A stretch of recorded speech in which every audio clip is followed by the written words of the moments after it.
Okay, let's talk about something that a lot of new professionals, especially auditors, absolutely dread: the process walkthrough. It can feel like this huge, intimidating test. But what if I told you that you could flip that script and turn all that anxiety into your biggest strength? Well, that's exactly what we're going to break down today. Oh man, have you ever been here? You're sitting in a meeting, you've been asking questions for 10 minutes, your notebook is full of check marks, but you have this horrible sinking feeling in your gut. You just spent all that time with an expert, and you walked away knowing, well, basically nothing. It is so common and so frustrating, but we are going to fix it. So let's paint a picture. You're a pretty new auditor. This is it, your first time doing a walkthrough all by yourself. You're trying to look confident, but you're sweating, and you're about to interview someone who has been doing this exact job since before you were in high school. The pressure is definitely on. So what do?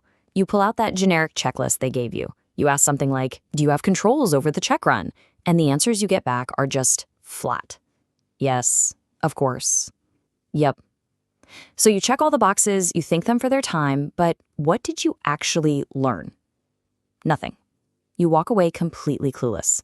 You might have conducted an interview, but you absolutely failed the walkthrough. So what on earth went wrong there? Well, the problem isn't the person you were talking to. Nope. The problem is the approach. We fall right into what our source material calls the checklist trap. And the reason we do it is something I think pretty much all of us can relate to. Yeah, it's imposter syndrome. You know that feeling, right? That little voice in your head that says you don't really belong here, and any second now, everyone's going to find out you're a fraud. When we feel like that, we grab onto what feels safe, and a list of official-sounding questions feels really safe. It makes us sound like an auditor, but it's a trap, because it stops us from doing our real job, which is to actually understand how things work. And this, right here, shows the two worlds perfectly. The checklist mindset is basically an interrogation.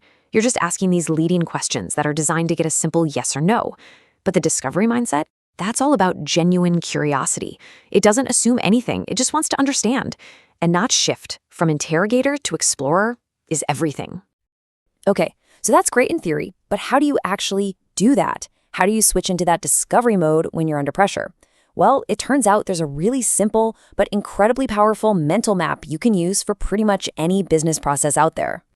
It all comes down to just 4 things. That's it. If you can focus on these 4 components, I guarantee you'll walk out of that meeting with a deep understanding every single time. So here they are: inputs and outputs, detailed steps, responsibility, and finally, risks and controls. Now, did you notice how controls is dead last? That is the secret sauce right there. You simply cannot audit what you don't understand first. So let's break each of these down, starting at the top. First things first, you have to define the boundaries. Before you get totally lost in the weeds, you need to know where the puzzle starts and where it ends. So you ask, what kicks this whole thing off? Is it an invoice coming in an email? Is it someone filling out a form? And then, what's the final result? A report that gets printed, a payment that goes out. This puts a frame around the whole picture, creating a container for your investigation. All right, step 2, the detailed steps. This is where you start filling in that container we just made. And your one mission here is to fight against summaries. So when the client says something like, oh, I just get the invoice and I pay it, that's your cue to lean in and dig deeper. Ask how. How do you get it? What button do you physically click? What does the screen look like? What happens if the system rejects it? You're not just getting a summary, you are building a mental flowchart, one tiny mechanical step at a time. So once you have the what and the how, you need to find out who. And for every single step you just mapped out, you want to identify 2 key people: the person who does the task, the doer, and the person who checks the work, the reviewer. And hey, if it turns out they're the same person, ding, ding, ding, you just spotted a huge potential risk, and you didn't even have to ask about controls yet. And that brings us to our final step. Only now, after you understand the boundaries, the nitty-gritty mechanics, and the people involved, only now have you earned the right to even talk about controls. But here's the twist. You're not going to ask, do you have controls? Instead, you ask, so what could go wrong here? At every step, you ask what might fail. The client will then naturally start telling you how the process protects itself. What if you type in the wrong bank account number?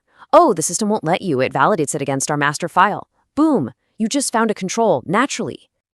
Now, look, having this 4-point formula in your back pocket is a total game changer. But there's another layer to this. The how you ask your questions is just as important as the what you ask.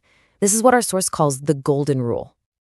Let's just take a look at this classic question. Is the system secure? It sounds professional, right? It's a very auditory thing to ask. But really think about it. What kind of answer are you actually going to get? You're going to get a yes, or maybe a no. You're not going to get the truth. And it's not because people are lying. It's because we're all socially conditioned to give simple answers to simple closed questions. These kinds of questions don't start conversations. They shut them down. The key is to always use open-ended questions. I mean, just look at the difference here. Instead of asking, do you review the exception report, you ask, hey, can you walk me through what you look for when you open that report? Instead of, is the system secure, you ask, how does the system stop someone who shouldn't be in there from logging in? These questions don't ask for a yes or a no. They ask for a story. And inside that story is where you'll find the truth. So when you put these two things together, that 4-point formula and the golden rule of asking open-ended questions, something pretty incredible starts to happen. You stop being that intimidating person with a checklist, and you start becoming a partner, a trusted advisor. And you don't even need some fancy, complicated script to make this happen. The next time you walk into one of these meetings, you can just say this. Just start with, I'd really love to learn how this works. Could we maybe start with the inputs and outputs? That one sentence completely changes the dynamic.